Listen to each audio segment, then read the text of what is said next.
വീടുകളിലും സ്ഥാപനങ്ങളിലും ഉണ്ടാകുന്ന മാലിന്യം ശാസ്ത്രീയമായി കൈകാര്യം ചെയ്തില്ലെങ്കിൽ അത് നമുക്കും സമൂഹത്തിനും ദോഷകരമാകും.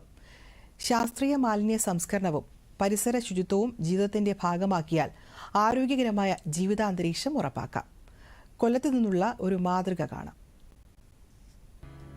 എളുപ്പവഴിയിൽ മാലിന്യം ഒഴിവാക്കാൻ മലയാളികൾ മിടുക്കരാണ്. ആഹാരാവശിഷ്ടവും ഉപയോഗശൂന്യമായ മറ്റു സാമഗ്രികളും വഴിയിൽ കൊണ്ടു തള്ളാനും അജൈവ മാലിന്യങ്ങൾ കത്തിച്ച് പ്രാണവായു മലിനമാക്കാനും ഭൂരിഭാഗം മലയാളികൾക്കും മടിയില്ല. എന്നാൽ മനസ്സ് വെച്ചാൽ ദോഷകരമാകാതെ മാലിന്യം സംസ്കരിക്കാനാകുമെന്ന് കാണിച്ചു തരികയാണ് കൊല്ലം മുണ്ടയ്ക്കൽ സ്വദേശിയായ എബ്രഹാം.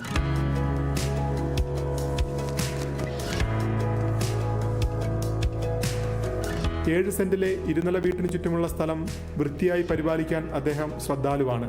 4 അംഗങ്ങളുള്ള വീട്ടിലെ ജൈവ അജൈവ മാലിന്യങ്ങൾ ശാസ്ത്രീയമായി സംസ്കരിക്കാൻ അദ്ദേഹം ചില ക്രമീകരണങ്ങൾ ഒരുക്കിയിട്ടുണ്ട്.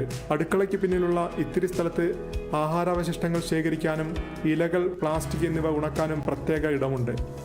അജൈവ മാലിന്യങ്ങൾ തരംതിരിച്ച് സൂക്ഷിച്ച് ഹരിതകർമ്മസേനയ്ക്ക് കൈമാറും. അപ്പോൾ നമ്മുടെ ഉറവിടത്തിൽ തന്നെ ഈ മാലിന്യം സംസ്കരിക്കുന്നതിൻ്റെ ഒരു ഭാഗമായിട്ട് നമുക്കും വീട്ടിൽ തന്നെ ഇത് ചെയ്യാൻ പറ്റും എന്നൊരു തോന്നൽ നമുക്ക് വന്നു. നമ്മൾ എല്ലാവിധ ഞാൻ നമ്മുടെ കുട്ടികളായാലും ഭാര്യയോടായാലും നമ്മളുടെ പ്ലാസ്റ്റിക് മാലിന്യവും അല്ലെങ്കിൽ പേപ്പർ അല്ലെങ്കിൽ ഏത് ജൈവ മാലിന്യം എല്ലാം നമ്മൾ എടുക്കുമ്പോൾ തന്നെ സോർട്ട് ചെയ്യാൻ പറഞ്ഞു.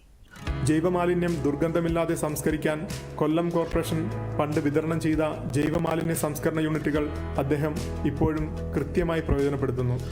ജൈവമാലിന്യം വളമാക്കി കൃഷിക്ക് ഉപയോഗിക്കും.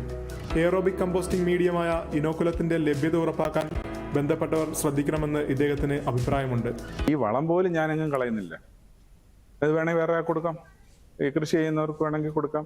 പക്ഷെ ഇതേപോലെ സോർട്ട് ചെയ്ത് ഇതാക്കിയാൽ നമുക്ക് എന്തും ചെയ്യാം. എലിയോ മറ്റോ ചത്താൽ റോഡിലേക്കോ ആളൊഴിഞ്ഞ പറമ്പിലേക്കോ വലിച്ചെറിയാതെ കുഴിച്ചിടാൻ കുറച്ച് സ്ഥലം പ്ലാസ്റ്റർ ചെയ്യാതെ അദ്ദേഹം നിലനിർത്തിയിരിക്കുന്നു.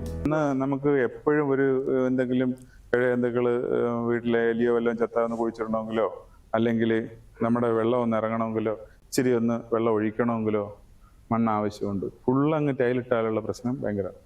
തൻ്റെ വീട്ടിലുണ്ടാകുന്ന മാലിന്യം സമൂഹത്തിന് ദോഷകരമാകാതെ സംസ്കരിക്കാൻ നമുക്ക് ഓരോരുത്തർക്കും ഉത്തരവാദിത്തമുണ്ട്. അതിന് എബ്രഹാമിൻ്റെ വഴികൾ നമുക്ക് മാതൃകയാക്കാം.